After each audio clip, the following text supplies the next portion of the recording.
नमस्कार, स्वागत है आप सभी का योर स्टॉक में। मैं हूं आपके साथ कविता थपलियाल और मेरे साथ है मेरे सहयोगी प्रशांत पांडे। और प्रशांत, आज हमने और आपने ऑलमोस्ट सिमिलर कलर्स पहने हैं। हमने न्यूट्रलाइज करने की कोशिश की है जी, बाजार में जो फिलहाल दबाव दिखाई दे रहा है उसके चलते इसको न्यूट्रलाइज करने की कोशिश हो रही है। लेकिन बहरहाल आपको पता है योर स्टॉक में हम करते क्या है, अगले 1 घंटे बातचीत आपसे होने वाली है। कैसे होने वाली है? क्योंकि आप हमको कॉल करके अपने सवाल पूछेंगे।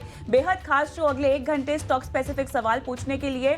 सवाल पूछने का तरीका झटपट आपको बता देती हूं ताकि आपके कॉल्स आना शुरू हो जाए। व्हाट्सएप नंबर देखिए आपके स्क्रीन पे फ्लैश हो रहा है 9167329108। इस नंबर पर अपने सवाल छोड़ सकते हैं। आपने किस स्टॉक में खरीदारी कर रखी है, किस भाव पे खरीदारी कर रखी है और कब तक रुकना चाहते हैं, कुछ जरूरी डिटेल्स हैं हमको दे दीजिएगा। साथ ही तमाम सोशल मीडिया प्लेटफॉर्म्स, फेसबुक हो, इंस्टाग्राम हो, एक्स यानी ट्विटर, और इसके अलावा अगर आप हमें यूट्यूब पर देखते आए हैं तो कमेंट बॉक्स पे अपने सवाल जरूर छोड़िएगा। अगर आपका कोई स्पेसिफिक हैंडल नेम है यूट्यूब पर तो अपना नाम भी, अपना असली नाम भी बता दीजिएगा ताकि वो नाम पूछकर आपका सवाल पूछा जाए इस शो में।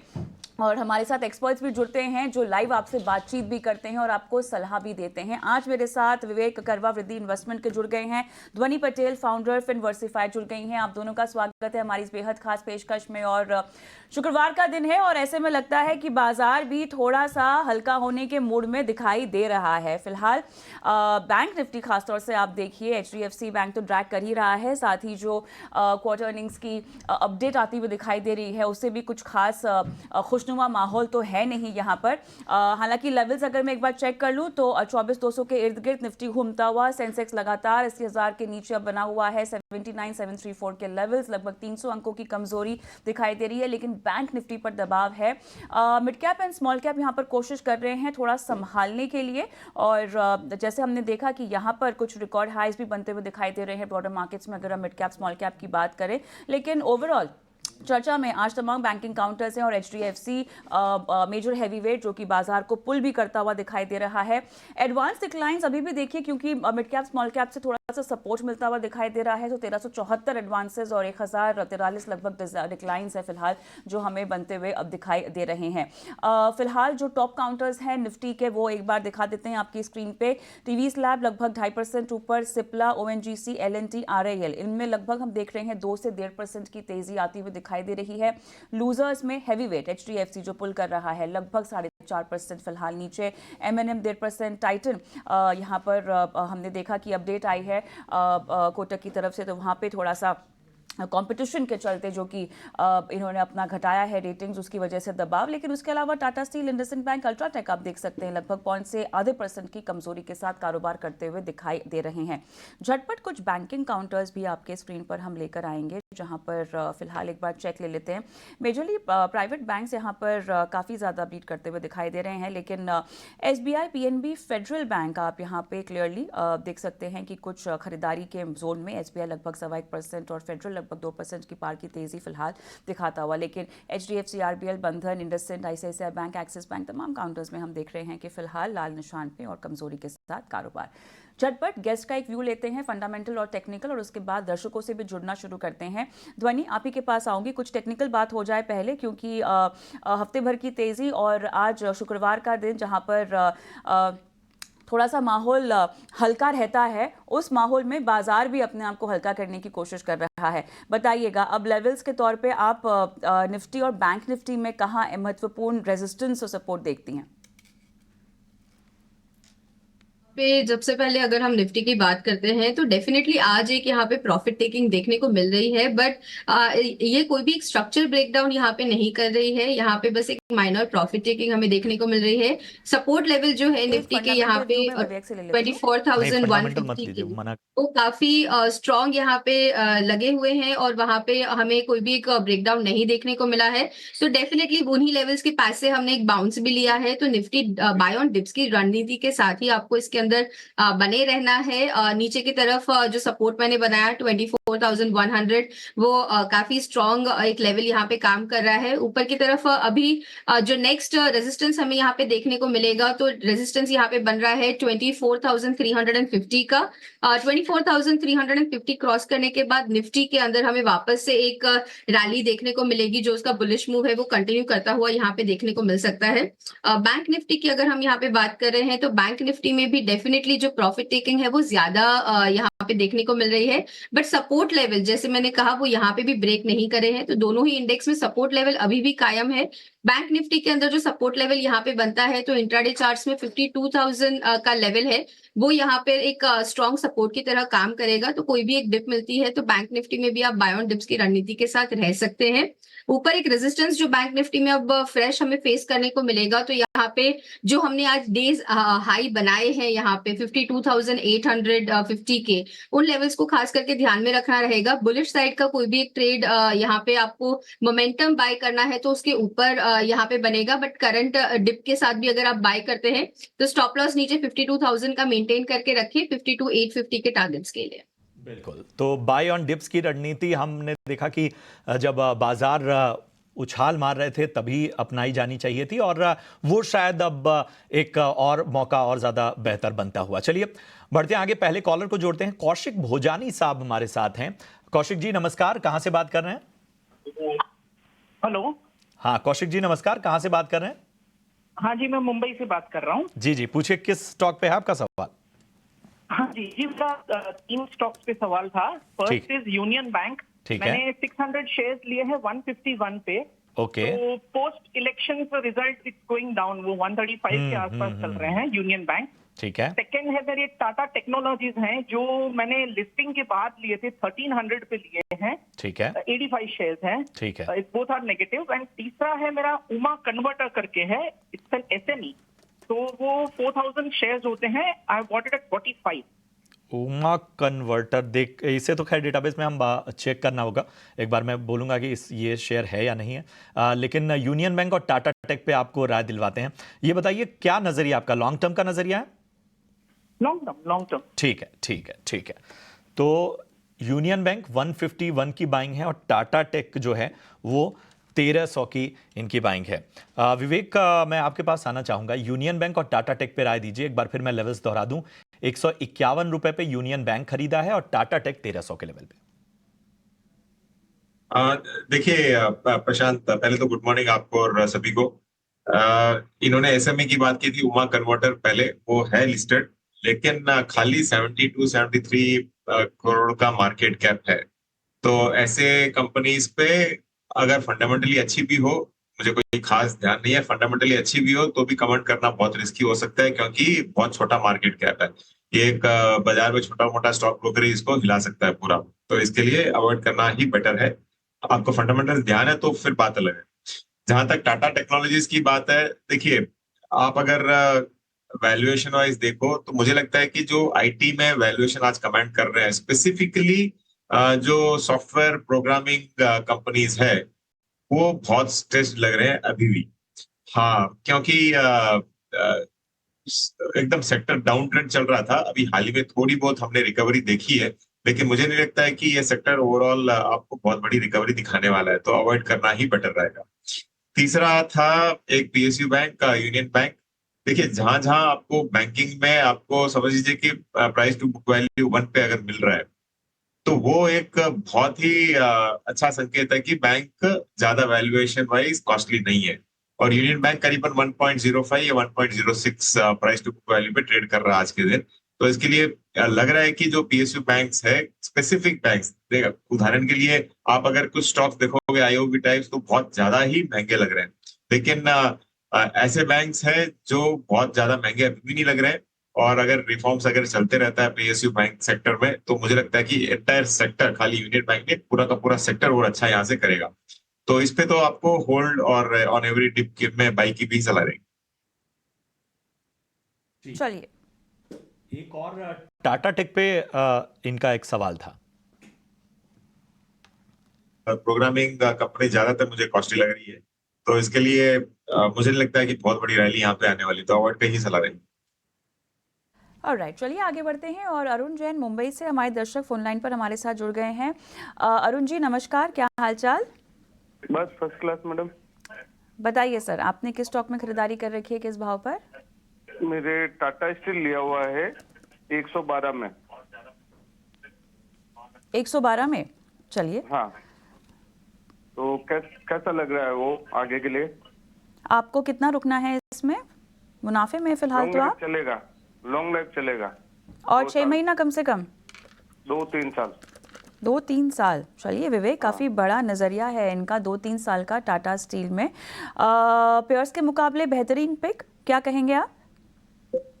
देखिए, मुझे ध्यान है हम लोग इस स्टॉक के बारे में 105-110 रुपए पे बात करते थे और मैं ये भी कहता था कि बहुत अच्छा काउंटर ही है आपको के लिए। लेकिन अब 175 में ये नहीं है कि वैल्यूएशन सस्ता है, लेकिन फिर भी आपको होल्ड की ही सलाह रहेगी लॉन्गर टर्म के लिए, क्योंकि आप स्पेसिफिकली 2-3 साल की बात कर रहे हैं। कंपनी में क्या होने वाला है अब, टाटा जो ग्रुप है वो बहुत क्लियर है कि उनको धीरे धीरे जितनी भी कंपनीज में डेट है उसको क्लीन करके डेट फ्री होना है। टाटा स्टील में भी ये होगा, धीरे धीरे आपको जो आज के दिन करीबन 80-90 हजार का जो करोड़ का डेट है, ये जैसे जैसे ये लोग धीरे धीरे कम करेंगे मुझे लगता है कि स्टॉक अच्छा करेगा। तो ट्रेंड आपको उस साइड में देखना है। और दूसरी चीज, इतने रनअप के बाद में देखिए आपको अप डाउन तो दोनों देखने को मिलेगा, क्योंकि सिक्लिकल सेक्टर है मेटल सेक्टर, और यहाँ से दुनिया की इकोनॉमी एकदम डाउन ट्रेंड में ऑलरेडी आ चुकी है, तो यहाँ से आपको और ज्यादा डाउन नहीं अपसाइड की उम्मीदें रहेगी। तो इसके लिए आप उसको होल्ड करिए। 3 साल का नजरिया अच्छा नजरिया है। तो 3 साल के नजरिए से यहां होल्ड करने की आपको सलाह। बढ़ते हैं आगे और अगले जो हमारे दर्शक हैं वो यूट्यूब पर लाइव उन्होंने सवाल पूछा है। सार्थक सेठ का सवाल है, एनबीसीसी पे राय जानना चाहते हैं। काफी शानदार स्तरों पे इन्होंने बाइंग की हुई है एनबीसीसी में। एनबीसीसी पे इन्होंने 47 रुपए, जी हाँ ठीक सुना आपने, 47 रुपए 47 रुपीज की इनकी बाइंग है। 450 शेयर इन्होंने ले रखे हैं और लॉन्ग टर्म इन्वेस्टर हैं, 5 साल और दे सकते हैं। विवेक जी, चूंकि लॉन्ग टर्म का नजरिया इसलिए आपके पास ही आना चाहूंगा। एनबीसीसी 47 रुपए की खरीद, 5 साल और देना चाहते हैं, क्या करना चाहिए? तो देखिए, जब आप अगर 47 रुपए आप करीबन बात कर रहे हो, तो आपने करीबन ये अप्रैल में जून उस रेंज में लिया होगा पिछले साल। पिछले साल ये क्या है ये, हाँ पिछले साल। तो उस समय स्टॉक का पी आपको दिखेगा कि करीबन 17 एक का पी पे स्टॉक चल रहा था। आज यही स्टॉक आपको करीबन 64-65 की पी पे मिल रहा है। देखिए, दाम बढ़े हैं ऑफ कोर्स, लेकिन जो प्रॉफिटेबिलिटी, पी क्या होता है, पी बेसिकली हम सबको मालूम है कि अगर आपका प्रॉफिट ज्यादा है तो पी आपको कम दिखने वाला है, राइट? तो जब ये 16-17 की पी में आपने लिया है, आज के दिन स्टॉक इतना बढ़ के आपको 64 पी पे मिल रहा है, मतलब ये है कि स्टॉक बहुत बड़ा है लेकिन सिमिलर वे में उसका प्रॉफिटेबिलिटी अभी तक नहीं बढ़ी है। तो इसके लिए स्टॉक कॉस्टली है, आपके पास ऑलरेडी है, इसके लिए होल्ड कीजिए। होल्ड करने की कारण भी मैं बताता हूँ। बजट आने वाला है और बजट में आपका फोकस वापस रहने वाला है कि स्पेसिफिकली इंफ्रास्ट्रक्चर और हाउसिंग में, तो उसका फायदा बजट तक इस कंपनी को आपको मिल सकता है, ये पॉसिबिलिटी है। तो इसके लिए आप टेम्परेरी तो होल्ड करिए, और अगर बजट में अच्छा खासा एलोकेशन नहीं आता तो एक करेक्शन देखने को मिलेगा। तो इस रणनीति आपको वैसे बनानी पड़ेगी। तो ये है रणनीति आपके स्टॉक पे। चलिए बढ़ते हैं आगे और अब आपके लिए लेकर आते हैं हमारा एक खास सेगमेंट, ऑप्शंस के चैंपियन।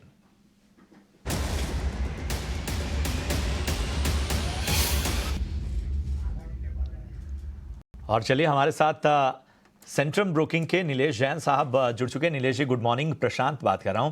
बताइए, ऑप्शन की रणनीति इस बाजार में आप कहां देखते हैं? मॉर्निंग प्रशांत जी, देखिए खरीदारी पर ही फोकस है और जो सेक्टर लगातार पिछले कुछ दिनों से फार्मा, तो ओवरऑल फार्मा सेक्टर में अगर हम देखें तो सिप्ला इस पर्टिकुलर काउंटर में काफी स्ट्रॉन्ग रिवर्सल हमें देखने को मिल रहा है और ये मोमेंटम है यहाँ से एक्सटेंड होता हुआ नजर आ सकता है। ऊपरी स्तरों पर 1530 से लेकर 1550 तक का मूव हम सिप्ला में एक्सपेक्ट करके चले, इसलिए इस मूव को प्ले करने के लिए 1520 का जमीनी का कॉल ऑप्शन लॉन्ग करके चल सकते हैं, जो करंटली 27-28 के रेंज में चल रहा है। स्टॉप लॉस रखना होगा 21 का, टारगेट होगा 36 का पहला एंड दूसरा टारगेट होगा 41 का। इसका लॉट साइज है 650 का, इसलिए इन टर्म ऑफ रुपीज उसके अंदर रिस्क है 4550 का एंड रिवॉर्ड 8450 के बनते हुए नजर आ सकते हैं। यहाँ पे सिप्ला में 1520 का कॉल ऑप्शन लॉन्ग करने की सलाह है। नीलेश जी, आपका इस अहम रणनीति के लिए। तो सिप्ला 1520 की कॉल जो कि 27-28 के स्तर पे आपको मिलेगी, ये खरीदने की आपको सलाह। टारगेट 36 पहला, दूसरा 41।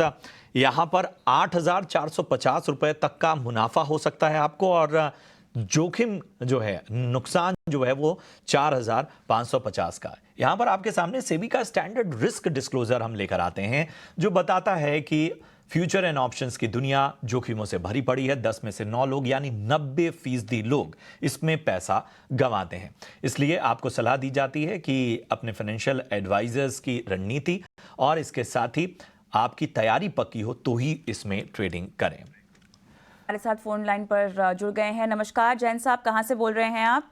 मुंबई से बोरीवली। बताइए सर, किस स्टॉक में खरीदारी कर रखी है, किस भाव पर, कब तक रुकना चाहते हैं? मेरे पास में हेल लिया है मैंने। HL, okay. हाँ, 5200 की रेट में लिया है। 5200 के। हाँ। और इसमें क्या आपका निवेश का नजरिया है? नहीं, एक महीना समझिए उसको। 1 महीने का नजरिया आपका। चलिए हाँ, स्नेहा के पास में जाऊंगी। स्नेहा, सेक्टर बहुत ही ऑप्टिमिस्टिक और बढ़िया मोमेंटम बना हुआ है। ध्वनि, माफ़ कीजिएगा, ध्वनि पटेल हमारे साथ आज हैं। ध्वनि, तो HL में अब इन्हें आगे और 1 महीना रुकना है। फिलहाल बाइंग प्राइस तो इनकी 5200 है, मुनाफे में है, और सेक्टर का मोमेंटम भी काफ़ी अच्छा है। ऐसे में अपना नज़रिया अगर ये और बढ़ा सकते हैं तो क्या बढ़ाने की सलाह आप देंगे? जी बिल्कुल, यहाँ पे काउंटर इन्होंने बहुत ही अच्छे भाव पे खरीदा है। जो ब्रेकआउट रिसेंटली हमें देखने को मिला था, स्टॉक ने बॉटम बनाया था करीब यहाँ पे उसी लेवल के पास, वहीं पे उनकी खरीदारी है। यहाँ से इनको बने रहने की ही सलाह रहेगी। आपको इसमें फर्दर मोमेंटम भी एक्सपेक्ट कर सकते हैं। ओवरऑल पॉजिटिव ट्रेजेक्टरी है स्टॉक की। नेक्स्ट टारगेट जो इसके अंदर मैं एक्सपेक्ट करती हूँ वो 5900 के टारगेट्स है। 5900 क्रॉस करने के बाद यहाँ पे 6150 तक भी स्टॉक मूव कर सकता है। स्टॉप लॉस मेंटेन करके रखें। नीचे की तरफ आपका जो स्टॉप लॉस अब यहाँ पे बनेगा, तो आप 5430 का स्टॉप लॉस लगा के रखें। 30 का स्टॉप लॉस लगाना है। 6150 तक के टारगेट्स आपको देखने को मिल सकते हैं। HL में आपकी ये राय बनती है हमारे दर्शक के लिए। और चलिए, HDFC बैंक क्योंकि सुर्खियों में है और 4% से ज़्यादा लुढ़कता हुआ भी दिखाई दे रहा है। इसके पीछे क्या तमाम कारण है जो हमने तेज़ी देखी और उसके बाद जो हम डिप देख रहे हैं, पूरा एनालिसिस लेकर हमारे सहयोगी गौरव हमारे साथ जुड़ भी चुके हैं। गौरव, बताइए क्या विश्लेषण लेकर आए हैं आप? जी हाँ, तो अगर हम HDFC बैंक की बात करें तो कुछ दिनों पहले ही थोड़ी तेज़ी देखने को मिली थी, क्योंकि बात ऐसे चल रही थी कि MSCI में कहीं पे रीबैलेंसिंग होना पॉसिबल है HDFC बैंक के लिए। बट उसके बाद अभी हमारे पास Q1 अपडेट्स आ चुके हैं, और अगर हम Q1 अपडेट्स की बात करें तो कहीं पे वीक नंबर जो है वो बैंक की तरफ से हमें दिखाई दे रहे हैं। अगर हम डिपॉजिट्स की बात करें तो कहीं पे म्यूटेड ग्रोथ देखने को मिल रही है, और इसका मेन रीज़न ये है कि अगर हम कासा डिपॉजिट जो कि करंट अकाउंट और सेविंग्स अकाउंट है, इसकी अगर बात करें तो कहीं पे 5% का डिक्लाइन जो है वो हमें देखने को मिला है सीक्वेंशियल बेसिस पे। अगर हम बात करें कैलकुलेटेड कासा रेशियो की, तो वहाँ पे भी हमें कहीं पे 190 बिप्स का एक डिक्लाइन देखने को मिला है बैंक की तरफ से। और इसी के साथ साथ इसका मेन रीज़न ये है कि कहीं पे करंट डिपॉजिट जो होते हैं वहाँ पे एक शार्प ग्रोथ जो कि 14% का एक डी ग्रोथ जो है वो हमें देखने को मिला है सीक्वेंशियल बेसिस पे। अगली बात करते हैं एडवांसेस की। यहाँ पे भी अगर बात करें तो कहीं पे एक गिरावट देखने को मिली है। कहीं पे 1% से एडवांसेस जो है गिरे हैं सीक्वेंशियल बेसिस पे, और इसका मेन रीज़न ये है कि कहीं पे कॉर्पोरेट लोन ग्रोथ में भी थोड़ी स्लो डाउन जो है वो इस क्वार्टर में हमें देखने को मिली थी। हालांकि ये अगर बात अगर देखें तो कहीं पे इनलाइन है मैनेजमेंट ने जो कहा था उसके तरफ से। बट इसके आगे अगर बात करें रिटेल लोन ग्रोथ में भी कहीं पे सिर्फ 1.5% का ही ग्रोथ है। कमर्शियल लोन ग्रोथ है वहाँ पे कहीं पे भी 1% का ग्रोथ हमें देखने को मिला था सीक्वेंशियल बेसिस के। इसके अलावा बात करते हैं कि बैंक ने इस बार हमें एवरेज ग्रोथ नंबर्स भी दिए थे, जिस हिसाब से अगर हम देखें तो रिटेल डिपॉजिट जो है वहाँ पे एक 4.6% का ग्रोथ देखने को मिला। बट ब्रोकरेजेस का मानना यह है कि कहीं पे ये जो एवरेज डिपॉजिट ग्रोथ है उसमें कहीं पे Q4 के नंबर्स भी फैक्टर्ड इन है, और इसी की वजह से ये जो नंबर्स है वो थोड़ा मिस रिप्रेजेंटेशन कर सकते हैं डिपॉजिट्स ग्रोथ को लेके। इसी के साथ नमूरा ने एक दिलचस्प बात भी हमारे सामने लाई ही। अगर बात करें बैंक की, तो बैंक का कहना यह है कि अगर मर्जर का इम्पैक्ट हम एक्सक्लूड करें तो कहीं पे 14.9% का ग्रोथ देखने को मिल सकता है हमें YY बेसिस पे एडवांसेस में। बट नमूरा का कहना यह है कि कहीं पे अगर मर्जर का एक्सक्लूजन जो है उसकी वजह से फिर से एक मिस रिप्रेजेंटेशन हमें देखने को मिल सकता है। और अगर उनका कहा माना, और अगर हमने HDFC लिमिटेड को भी ऐड किया इस एडवांसेस में, तो कहीं पे ये जो ग्रोथ है वो 10.8% पे ही आता है YY बेसिस पे, जबकि सिस्टम ग्रोथ जो था वो 15% पे था। तो ओवरऑल अगर नंबर्स की बात करें तो कहीं पे एक week set of numbers HDFC के तरफ से इस क्वार्टर में हमें देखने को मिला है। हालांकि अगर हम बात करें ब्रोकरेजेस की तो कहीं पे भी एक टारगेट प्राइस कट वगैरह किसी ने किया नहीं है, क्योंकि अभी भी और भी डेटा आना बाकी है। बट कहीं पे एक बेरिश व्यू हर ब्रोकरेजेस की तरफ से हमें इस क्वार्टर के रिजल्ट की वजह से, Q1 की अपडेट की वजह से HDFC बैंक में देखने को मिल रहा है। अगर हम शेयर की भी बात करें तो कहीं पे 4% से भी ज़्यादा गिरावट हमें देखने को मिली है। तो आगे जाके भी हमारी नज़र बनी रहेगी HDFC बैंक की, क्योंकि आगे जाके निम्स या फिर एसेट क्वालिटी में कैसे आता है वो भी काफ़ी इंपॉर्टेंट रहेगा बैंक के आगे के जर्नी के लिए। धन्यवाद आपका तमाम डिटेल्स इतनी बारीकी से समझाने के लिए दर्शकों को। और ध्वनि, क्लियरली टारगेट प्राइसेस यहाँ पे कट नहीं हो रहे हैं ब्रोकरेज हाउसेस की तरफ से, लेकिन व्यू पूरी तरह से बेरिश बनता हुआ फिलहाल दिखाई दे रहा है। अपडेट जो आई है वो भी कमजोर है। टेक्निकली चार्ट से बताइएगा कि अब किस तरह का मोमेंटम आपको चार्ट पे बनता हुआ दिखाई दे रहा है। स्ट्रॉन्ग बेस फॉर्मेशन के आगे कुछ निकलेंगे हम? जी बिल्कुल, यहाँ पे अगर हम ओवरऑल चार्ट स्ट्रक्चर की बात कर रहे हैं तो डेफिनेटली एक ब्रेकआउट इसके अंदर देखने को मिला था, जहाँ पे प्रीवियस स्विंग हाइज हमने ब्रेक करे थे यहाँ पे 1730 के लेवल के पास, बट उनको ज्यादा हम सस्टेन नहीं कर पाए हैं और वहां से वापस नीचे की तरफ की गिरावट देखने को मिल रही है। रेजिस्टेंस जो है वो अगर ब्रॉडर चार्ट स्ट्रक्चर को देख रहे हैं यहाँ पे तो 1800 की लेवल के पास एक रेजिस्टेंस बना हुआ है। तो फर्दर यहाँ पे एक प्रॉफिट टेकिंग इसके अंदर विटनेस करने को मिल सकती है। नीचे की तरफ जो ओवरऑल स्ट्रक्चर ब्रेक है वो देखने को मिलेगा अगर स्टॉक यहाँ पे अपना 1640 1630 का लेवल यहाँ पे अगर ब्रेक करता है, जिनके पास अभी फिलहाल हम ट्रेड कर रहे हैं, तो वो एक सपोर्ट लेवल की तरह यहाँ पे काम कर सकता है। अगर ये फर्दर ब्रेक होते हैं तो यहाँ पे 1590 से लेके 1580 तक की गिरावट इसके अंदर और देखने को मिलेगी।